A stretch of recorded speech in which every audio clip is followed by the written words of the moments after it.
Maswerteng tanghali po mga ka-STL. Narito na po ang resulta ng STL Pangasinan para sa araw na to, first draw, January 15, 2025. Araw ng Miyerkules. Naway ang mga natayaan niyo pong mga numero kanina ay manalo nawa ngayong tanghaling ito, 12 PM. Kaya't kunin niyo na po ang inyong mga tickets.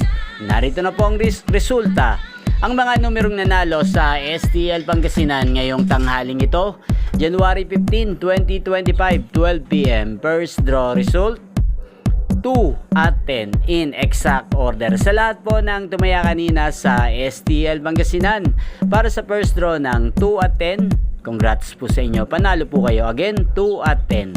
At ngayong tanghaling ito sa STL Pangasinan, atin pong i-shoutout si Ate Flor de Lisa ng Pangasinan. Shoutout po sa inyo, Ate Flor de Lisa. Naway ang mga tinatayaan yung mga numero, sana po ay manalo na po ngayong araw na to sa STL Pangasinan. At sana po ay nasa mabuti po kayong kalagayan. At sa lahat po ng mga taga Pangasinan dyan, shoutout po sa inyo.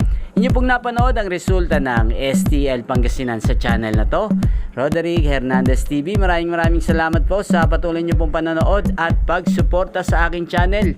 Huwag pong kalimutang mag-subscribe. Thank you for watching. Sa mga nais pong ma-shoutout sa channel na to, mag-comment lang po kayo. Magkita-kita pong muli tayo mamayang alas 5 ng hapon dito po sa channel na to. Thank you for watching.